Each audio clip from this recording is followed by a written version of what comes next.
Nung panahon na binubusisi ang confidential funds ni Sara Mau Duterte na hindi natuloy, maraming nagtatanong kung sino nga ba si Mary Grace Piatos.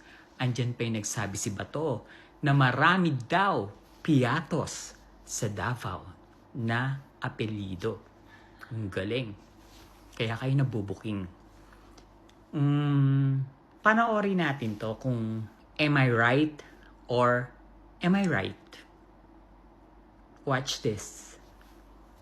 Pero mula po na ako'y maging ombudsman, wala po nagsabi sa akin na mag-submit po kami ng resibo dahil paano ko po reresibuhan ang isang intelligence officer na sinuyo ko tingnan ang isang bagay o isang kaso.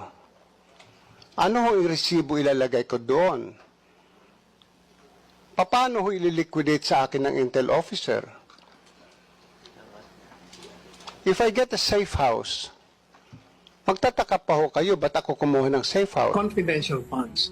Confidential funds are reserved against the enemies of the state. Saan mo kukunin ang impormasyon para matalo mo mga kalaban, mga terorista, mga kriminal, mga komunista, mga rebelde? Siyempre, manggagaling yun sa kanila rin.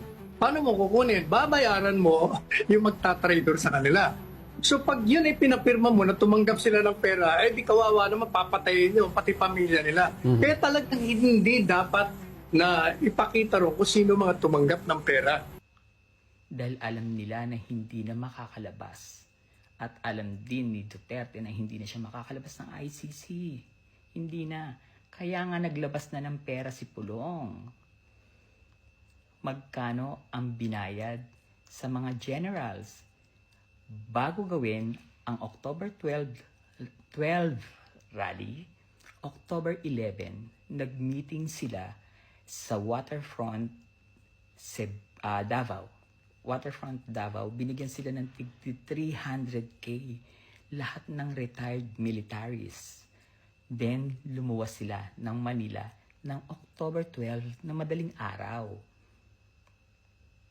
Yung mga nasa likod ni Kiko Barzaga na mga bodyguards niya na nakasombrero at nakamas at nakaitim na damit, mga Muslim yan. Yan yung sinasabi kong galing ng Davao na naka-stay sa nice hotel. Diba? Alam ko, after ng People's Power, saan nagpunta yung mga retired generals and militaries? Nagpunta sila sa Corinthian Gardens. Kay Chavit, binigyan sila ng tig 500K. 70 plus na retired militaries ang binigyan ng tig 500K plus yung 300K pa.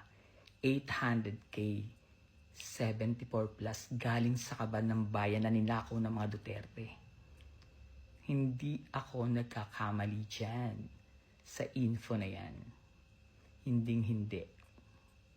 Promise.